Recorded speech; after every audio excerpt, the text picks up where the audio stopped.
You never know what you have.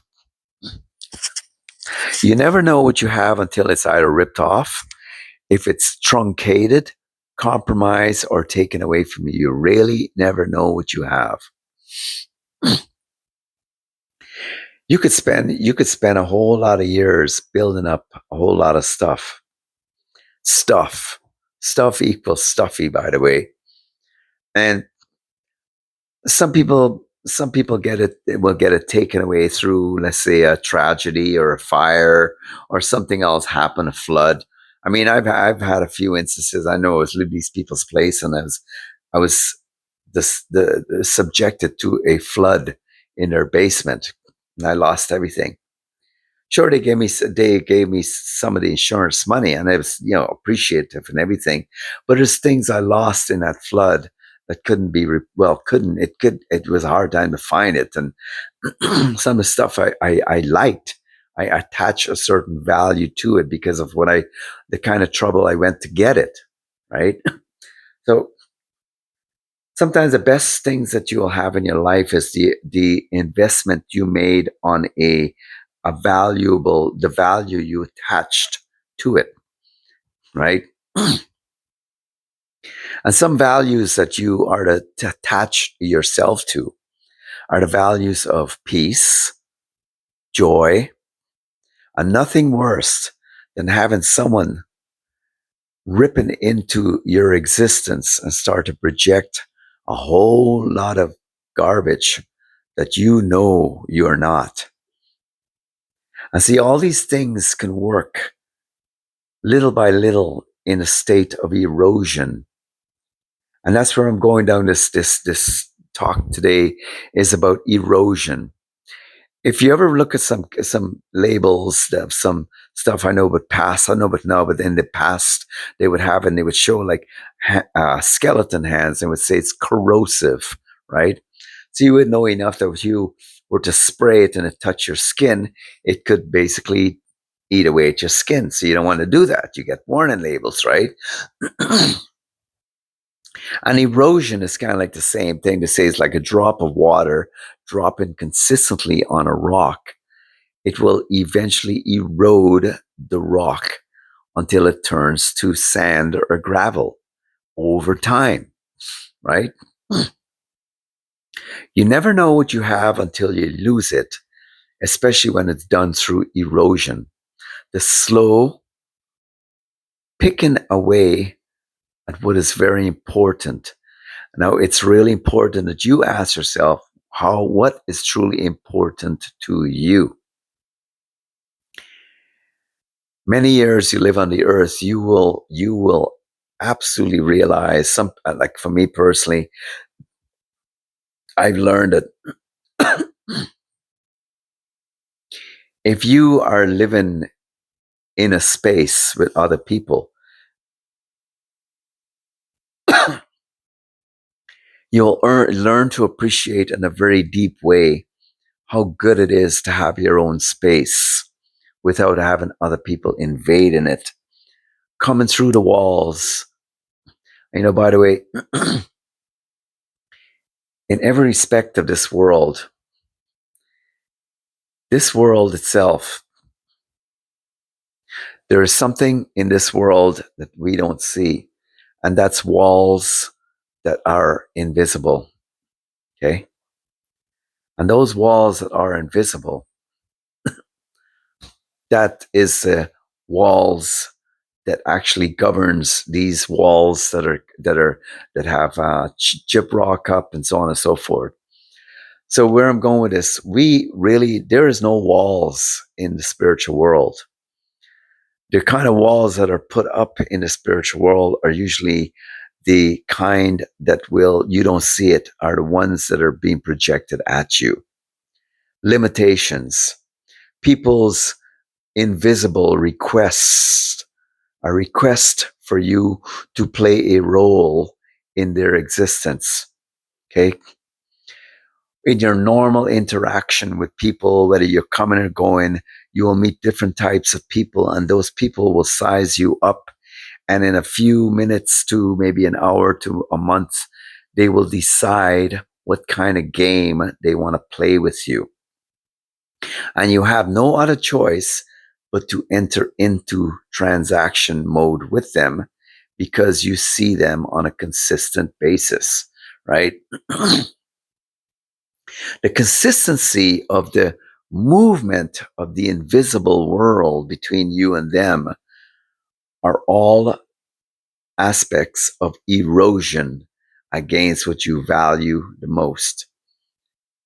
And if you value peace, and if you value a certain sense of well-being and character, and you know what is proper manners in a social environment, when people behave outside of that, they are setting up walls that you can't press past, and you start to experience a certain downturn in and around your life.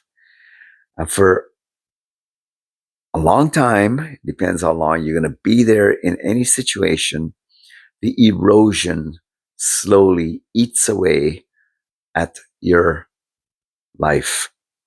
What you really value, what you place value on the most.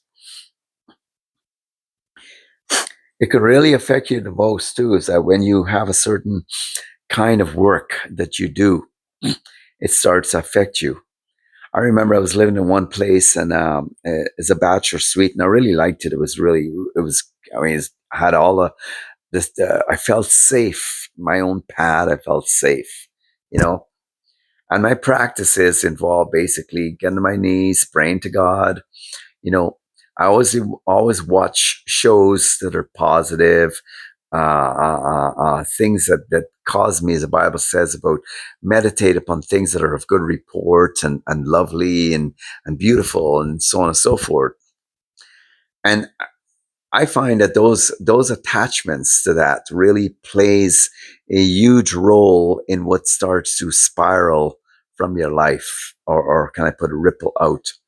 It starts to affect your well-being. And there was a guy living way many floors up. I don't know how many floors or if it was above me, but I always used to hear when this person was living in their space, they were always trunking about. And it was like, doom, doom, doom, doom. And it was like so unnerving. And some people are like that. Because they really haven't really grasped the effect uh, of what is valuable. Things like walking peacefully, things like being gracious, things like being learning to even care about your neighbors. Right? These are the kind of people I would consider spoiled, rotten brats. Right? They've kind of had it good their whole, well, not good, but they've had it good enough to just feel they're entitled to disturb your peace, right? And what really matters in your environment is that you don't want the slow erosion or removal of anything that is good for you to be taken away by somebody who's already had enough corrosion in their life. They don't come with warning labels, but they're living in your environment, and they're slowly causing a place of erosion. They're eating away at the skin, the fabric of your good values. And peacefulness is an amazing value to have. I've stood in some people's presence, and I've quietly, I like to carry through my life in a quiet place, and just to watch them begin to project certain aspects of their own inadequacies, their own faults, the facts that they would like me to play their game, their exchange. That and people do this. They like to size you up and believe you're so much like them that they begin to relate to you on their level, not your level. And you will discover them for a lot of parts in life that the more leveling up you do in your life, you cannot. expect, because it'll save you from disappointment, you cannot expect people to come up there because they're not willing to. Whilst you may have done all of these small habits to get up there, and you're living the benefits of the higher place, those people cannot do but bring you down, because that's where they live. And another thing that they do is that they're very good at doing it. They are extremely passive aggressive or directly aggressive. Because what they're all about, just like the wicked one, Jesus says he comes to steal, he comes to steal, kill, and he comes to destroy. In his mode of operation is nothing but confusion and every evil thing. They have a way of getting you all messed up and mixed up and believing things that aren't really there. They're not solid, and they will never solidify what the ground you're walking on. And in so many ways, in the place of being careful of the erosion, and I would like to look at the erosion as people, the label on them, the erosion, or they, when I put I mean the group of them, or even just one person. If you sense and you pick out that person has the ability to start a place of erosion, they should be treated carefully, because the label is usually there when you feel your peace is being ebbed away at, and you feel that your joy is being slowly sucked away from you. And another thing too is that you do some socializing with some of these folks, and within a short amount of time, you'll discover that their name truly is erosion, because they don't have the kind of stuff that people who are looking for better. I really do believe this in this, and I'll leave you with this, is that there's two types of people that I see when it comes to the avenue of better. There are those who think they're better than other people, and that's a comparison game. And then there are those who are making themselves become better than other people. And that is a place of healthiness.